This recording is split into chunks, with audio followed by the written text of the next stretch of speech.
السلام علیکم ورحمۃ اللہ وبرکاتہ۔ پہلا پارہ سورۃ البقرہ، دوسرے رکوع کا آغاز، آیت نمبر 8۔ اعوذ باللہ من الشیطان الرجیم، بسم اللہ الرحمن الرحیم۔ وَمِنَ النَّاسِ مَن يَقُولُ، اور لوگوں میں سے جو کہتے ہیں،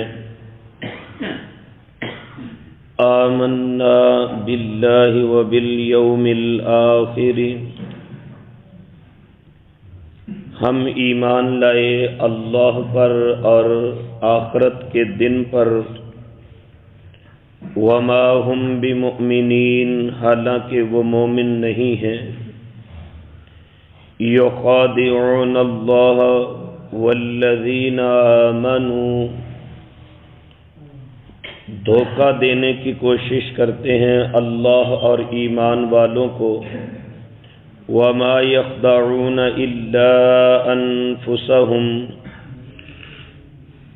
اور نہیں وہ دھوکہ دیتے مگر اپنے ہی آپ کو، وما یشعرون، اور وہ شعور نہیں رکھتے، فی قلوبہم مرض، ان کے دلوں میں بیماری ہے، فزادہم اللہ مرضا، پس بڑھا دیتے ہیں اللہ ان کی بیماری کو، وَلَهُمْ عَذَابٌ عَلِيمٌ، اور ان کے لیے دردناک سزا ہے، بِمَا كَانُوا يَكْذِبُونَ، اس وجہ سے جو وہ جھوٹ بولتے ہیں، وَإِذَا قِيلَ لَهُمْ، اور جب ان سے کہا جاتا ہے، لَا تُفْسِدُوا فِي الْأَرْضِ، نہ تم فساد کرو زمین میں، قالوا، کہتے ہیں، انما نحن مصلحون، بے شک ہم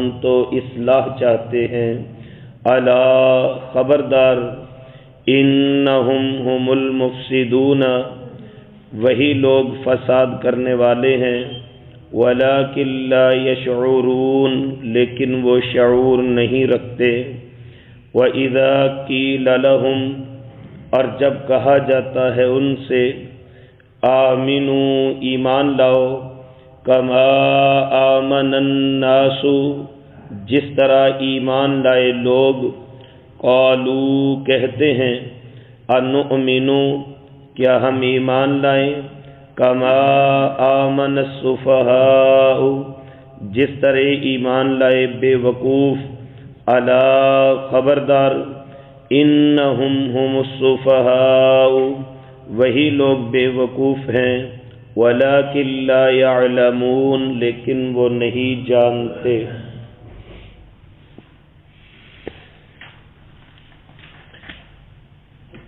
متقین کے اوصاف،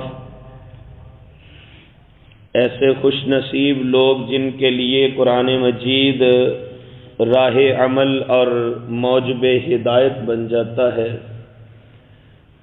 ان کی خوبیوں کا تذکرہ فرمانے کے بعد اللہ سبحانہ و تعالی نے اہل کفر کے انجام کا ذکر فرمایا، اور ان کی سب سے بری اور بڑی خصلت کہ ان پہ ایک وقت آ جاتا ہے، ڈرانا یا نہ ڈرانا وہ ایک برابر ہے۔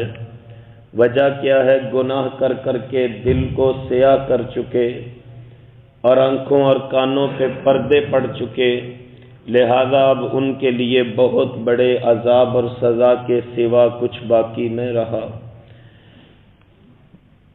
متقین کافر لوگ،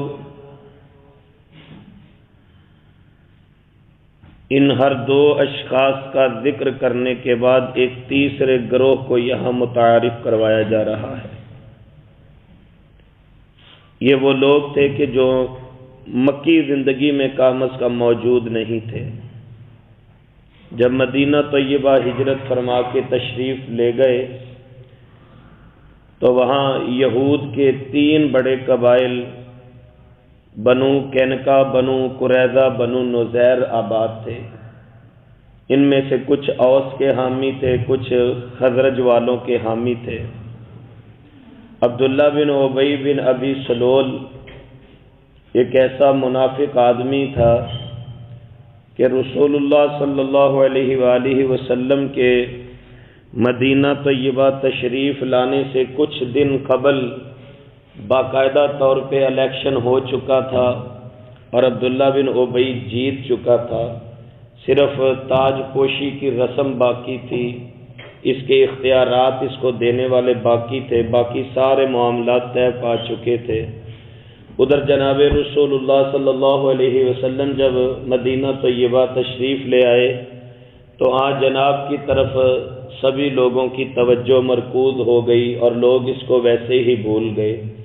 اس شخص کے دل میں اسلام کی دشمنی کا سبب یہ تھا کہ ہاں مسلمانوں کی وجہ سے یا رسول اللہ صلی اللہ علیہ وآلہ وسلم کی ذات اقدس کی طرف لوگوں کے جھکاؤ اور رغبت کی وجہ سے میری شہرت میں کمی واقع ہو گئی اور میری بادشاہت اور سرداری مجھ سے جاتی رہی۔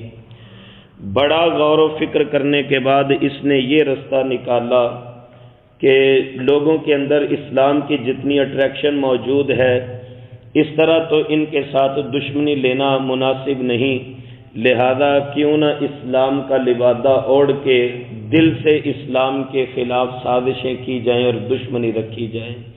یہ عبداللہ بن ابی نے منافقت کی سب سے پہلی بنیاد مدینہ طیبہ میں اس انداز سے رکھی تھی۔ پھر اس نے اپنے جو قریبی حواری تھے، جاننے والے تھے، ان کو اپنی ان سازشوں سے آگاہ کیا کہ ہم ان لوگوں کی وجہ سے سرداری اور چودراہٹ سے محروم ہو گئے، لہذا ہم ان کا ڈٹ کے مقابلہ تو نہیں کر سکے، لیکن کیوں نہ اندر کھاتے اسلام کی جڑوں کو کھوکھلا کر کے ان میں پھوٹ اور تفاوت ڈال دی جائے۔ یہ وجہ بنی تھی اس تیسرے گروہ کی جس کا ذکر آج سے ہم شروع کر رہے ہیں۔ قرآن مجید نے جا بجا مقامات پہ ان منافقوں کی ان ہرزہ سرائیوں، ان منافقانہ چال بازیوں سے اسلام اور اہل اسلام کو اور پیغمبر اسلام کو آگاہ کیا ہے، اور رسول اللہ صلی اللہ علیہ وسلم کے اوپر باقاعدہ طور پہ ایک مکمل سورہ مبارکہ اتاری گئی جس کا نام ہی سورۃ المنافقون رکھ دیا گیا۔ اس میں اچھی طرح ان کی دسیسہ کاریوں کے پردے کو فاش کر دیا گیا ہے، اور پھر ان کی کیٹیگری یہ کافروں سے بدترین ہیں جو منافق ہیں۔ قرآن مجید میں سورہ النساء میں اللہ فرماتے ہیں ان المنافقین فی الدرک الاسفل من النار، کہ ایک تو جہنم میں کافروں کا گروہ ہوگا، لیکن کافروں سے بھی نچلا طبقہ وہ منافقین کا ہوگا۔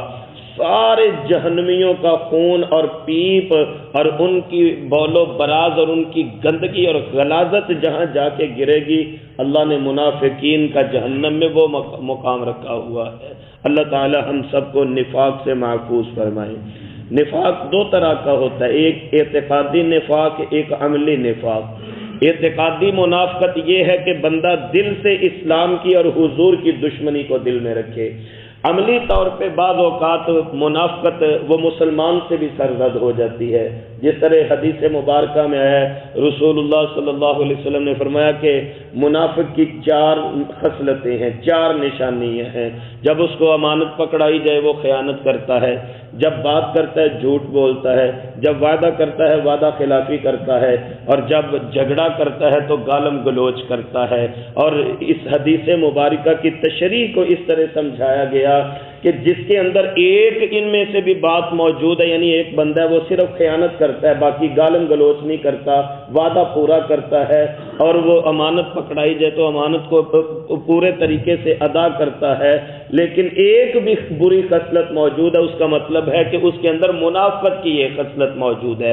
اور اللہ تعالیٰ توبہ کی توفیق دیں تو بڑی جلدی مسلمانوں کو اللہ معاف بھی فرما دیتے ہیں۔ یہ ہے عملی نفاق۔ ہمیں دعا سکھائی گئی کہ آپ دعا کیا کریں اللہم طہر قلبی من النفاق وعملی من الریا۔ حضور یہ دعا سکھایا کرتے تھے صحابہ کو کہ آپ دعا کیا کریں اللہ میرے دل کو منافقت سے پاک فرما دے اور میرے عمل کو ریاکاری اور دکھلاوے اور تصنع سے پاک فرما دے۔ تو یہ دعا کیا کرے اللہ ہم سب کو منافقت سے محفوظ فرما دے۔ تو یہ جن کا ذکر یہ ہے یہ اعتقادی منافق لوگ تھے، یعنی حضور کی اور اسلام کی دشمنی ان کے سینوں میں پلتی تھی۔ اللہ سبحانہ و تعالی ارشاد فرماتے ہیں وَمِنَ النَّاسِ مَن يَقُولُ آمَنَّا بِاللَّهِ وَبِالْيَوْمِ الْآخِرِ وَمَا هُمْ بِمُؤْمِنِينَ۔ لوگوں میں سے کچھ ایسے لوگ بھی ہیں، اب آگاہ کیا جا رہا ہے، لوگوں میں سے کچھ ایسے لوگ بھی ہیں کہ جو آ کے اقرار کرتے ہیں کہ ہم اللہ پر اور قیامت کے دن پر ایمان لائے، وما ہم بمؤمنین، گارنٹی اللہ دے رہے ہیں، گواہی اللہ سبحانہ و تعالیٰ دے رہے ہیں، وما ہم بمؤمنین، وہ مومن نہیں ہیں۔ یخادعون اللہ والذین آمنوا، وہ اللہ کو اور ایمان والوں کو دھوکہ دینے کی کوشش کرتے ہیں، لیکن ان کو یہ نہیں معلوم وما یخدعون الا انفسہم، وہ تو اپنے آپ کو دھوکہ دے رہے ہیں۔ اس کی تفسیر یہ ہے، نمبر ایک، اسلام کے ساتھ دشمنی کر کے وہ اسلام کا کیا بگاڑ سکتے ہیں؟ رسول اللہ صلی اللہ علیہ وسلم کی پس پردہ حجو کر کے، آپ کی توہین کر کے وہ آپ کی شان مبارک میں کیا کمی واقع کر سکتے ہیں؟ کوئی آسمان کے چاند کی طرف منہ کر کے تھوکے تو تھوک اس کے اپنے منہ پہ واپس آئے گی، چاند کو کیا فرق پڑے گا؟ ایک تو اس دھوکے کا نقصان براہ راست ان کو ہے، دوسرا وہ یہ سمجھتے ہیں کہ ہم دھوکہ دے کے کامیاب ہو جائیں گے۔ اللہ سبحانہ و تعالیٰ مومنین کو فوراً آگاہ فرما دیتے ہیں، رسول اللہ صلی اللہ علیہ وسلم کو آگاہ کر دیا جاتا تھا۔ اور آپ کو یاد ہوگا جب تبوک سے رسول اللہ علیہ السلام واپس آ رہے تھے، 14 منافق ایسے تھے، 14 جن کے رسول اللہ علیہ السلام نے ان کے نام سیدنا حذیفہ رضی اللہ تعالیٰ عنہ کو گنوائے تھے۔ یہ 14 بندے وہ تھے جنہوں نے یہ باقاعدہ طور پہ سازش کی تھی کہ جب رسول اللہ صلی اللہ علیہ وسلم فلاں گھاٹی کے پاس سے گزریں گے تو چھپ کے ہم حملہ کریں گے، آپ کی سواری کو بدکا دیں گے، جس کی وجہ سے وہ اونٹنی بھاگے گی اور حضور اونٹنی سے زمین پہ گر کے گھاٹی میں جا کے گریں گے اور آپ شہید ہو جائیں گے، نہ کسی کے اوپر الزام آئے گا اور ہماری ساری کی ساری کارروائی بھی پوری ہو جائے گی۔ یعنی حضور علیہ السلام کے قتل کی ناپاک جسارت کرنے والے بھی ان میں تھے، 14 لوگ تھے۔ حضرت حذیفہ رضی اللہ تعالیٰ عنہ کو رسول اللہ صلی اللہ علیہ وسلم نے بولا کہ ان 14 بندوں کے نام بھی گنوا دیے تھے، فلانا فلانا فلانا ہے، اور صحابہ پوچھا کرتے تھے کہ ہمیں وہ نام بتا دو، تو حضرت حذیفہ فرمایا کرتے تھے یہ رسول اللہ کا راز ہے، میں اس کو کبھی بھی افشا نہیں کر سکتا۔ تو اس حد تک وہ گرے ہوئے تھے، تو اللہ سبحانہ و تعالیٰ فوراً رسول اللہ علیہ السلام کو آگاہ فرما دیتے تھے کہ اب یہ کرنے والے ہیں، اب یہ کرنے والے ہیں، لہذا وما یخدعون الا انفسہم، دھوکے کا کیا فائدہ ہوا؟ دھوکہ تو اپنے آپ کو دے رہے ہیں، وما یشعرون، لیکن وہ شعور نہیں رکھتے۔ وجہ کیا ہے؟ فی قلوبہم مرض، اب سبب ریزن بتایا جا رہا ہے، فی قلوبہم مرض، ان کے دلوں میں بیماری ہے۔ بیماری کس چیز کی؟ روگ کس چیز کا؟ نفاق کا، منافقت کا، حسد کا روگ ان کے دلوں میں ہے۔ اللہ اکبر کبیرہ۔ سیدنا امیر معاویہ رضی اللہ تعالیٰ عنہ کا مجھے ایک فرمان یاد آ گیا اور بڑا قول ذری ہے سیدنا معاویہ رضی اللہ تعالیٰ عنہ۔ آپ فرمایا کرتے تھے میں ہر بندے کو خوش کر سکتا ہوں لیکن میں حاسد کو خوش نہیں کر سکتا۔ یہ بہت بڑی بات ہے۔ آپ فرمایا کرتے تھے ہر بندے کو میں خوش کر سکتا ہوں لیکن حاسد کو خوش کرنا میرے بس میں نہیں ہے، کیونکہ حاسد تو یہ چاہتا ہے کہ اس بندے کا بیڑا غرق ہو جائے، اس کا کاروبار ٹھپ ہو جائے، اس کی خوبیاں سلب ہو جائے، اس کی صلاحیتیں ختم ہو جائیں، تو کم از کم ایسا تو میں نہیں کر سکتا۔ لہذا ان لوگوں کے دلوں میں بھی یہ بیماری تھی، فی قلوبہم مرض، حسد کی بیماری تھی۔ یہ کیا ہوا؟ اسلام کو عزت مل رہی ہے، لوگ روز بروز اسلام میں داخل ہو رہے ہیں، تعداد میں اضافہ ہو رہا ہے، جنگ بدر کے اندر اللہ نے ان کو فتح نصیب فرما دی ہے اور لوگ حضور کے ایک فرمان پہ کٹ مرنے کے لیے تیار ہوتے ہیں۔ فی قلوبہم مرض، یہ بیماریاں لگی ہوئی تھی۔ اب کیا ہوا؟ کیا یہ بیماری کم ہو جائے گی؟ حاسد اپنے حسد کی آگ میں خود ہی جلتا رہتا ہے، اس سے بڑی سزا اور کیا ہوگی؟ لہذا کیا ہوتا ہے؟ فزادہم اللہ مرضا، سبحان اللہ۔ ذرا سمجھیے اس بات کو، ان کے دلوں میں بیماری ہے، فزادهم اللہ مرضا، اللہ ان کی بیماری کو بڑھاتے جاتے ہیں۔ بیماری کیا ہے؟ اسلام کو عزت ملتی ہے۔ اللہ ان کی بیماری کو کیسے بڑھاتے ہیں؟ اسلام کو اور عروج اللہ نصیب فرما دیتے ہیں۔ روز کوئی نیا سردار اسلام میں داخل ہو جاتا ہے، روز کوئی نیا قبیلہ مسلمان ہو جاتا ہے، روز کہیں نہ کہیں سے مال غنیمت اسلام کو مل جاتا ہے۔ لہذا فزادهم اللہ مرضا، روز ان کی بیماری بڑھتی جاتی ہے۔ جتنے عروج اللہ اسلام کو دیتے ہیں ان کا مرض اتنا بڑھتا جاتا ہے، حسد کی آگ میں اتنے جلتے بھنتے جاتے ہیں۔ وَلَهُمْ عَذَابٌ عَلِيمٌ، یہ تو دنیا میں روگ لگا ہوا ہے، آخرت میں اللہ نے ان کے لیے دردناک سزا رکھی ہے۔ بِمَا كَانُوا يَكْذِبُونَ، وجہ یہ ہے کہ وہ جھوٹ بولتے ہیں۔ جھوٹ اور کذب بیانی ایک ایسی چیز ہے کہ جس کی وجہ سے عذاب علیم کی یہاں پہ ہمیں وعید سنائی جا رہی ہے۔ دعا کیا کریں اللہ میرا اور آپ کا شمار سچے لوگوں میں فرما دے۔ اللہ نے قرآن مجید میں بھی فرمایا وَكُونُوا مَعَ الصَّادِقِينَ، لوگوں اللہ سے ڈرو اور سچے لوگوں کے ساتھ کھڑے ہو جایا کرو۔ اور جناب رسول اللہ صلی اللہ علیہ وآلہ وسلم نے ارشاد فرمایا جو ایک جھوٹ بولتا ہے وہ جنت سے 500 سال کی مسافت دور ہٹا دیا جاتا ہے۔ اب اندازہ کیجئے صبح سے شام تک بس اللہ مجھے اور آپ کو معاف کر دے ہم کتنے جھوٹ بولتے ہیں۔ ایک جھوٹ جو بولتا ہے وہ 500 سال جتنی مسافت جنت سے دور کر دیا جاتا ہے۔ تو لہذا جھوٹ کی وجہ سے ان کے لیے عذاب علیم کی وعید سنائی گئی۔ وَإِذَا قِيلَ لَهُمْ، پھر ان کے ساتھ ڈائلاگ ہوتے ہیں، مکالمہ ہوتا ہے۔ وَإِذَا قِيلَ لَهُمْ، ان کو بلایا جاتا ہے، کہا جاتا ہے لا تفسدوا فی الارض، زمین میں بھائی فساد نہ کرو، تمہاری ان کارروائیوں کی وجہ سے زمین میں فساد ہوتا ہے۔ جو نئے مسلمان ہوتے تھے بولے والے مسلمان ان کو ورغلانے کی بھی یہ منافق کوشش کرتے، لہذا ان کو بلا کے وارننگ دی جاتی لا تفسدوا فی الارض، زمین میں تم فساد نہ کرو۔ قالوا انما نحن مصلحون، اگر سے جواب دیتے ہیں بھائی ہم تو اصلاح کرنے والے ہیں۔ یہ جب اصلاح ہے کہ اسلام کی دشمنی تمہارے سینوں میں پل رہی ہے۔ یہاں پہ ان کا موقف اس وجہ سے ہوتا تھا کہ یہ کہتے تھے کہ جب سے آپ آئے ہیں اگر باپ کلمہ پڑھتا ہے تو وہ اولاد کا دشمن ہو جاتا ہے، اگر بیوی کلمہ پڑھتی ہے وہ خامن کو چھوڑ دیتی ہے۔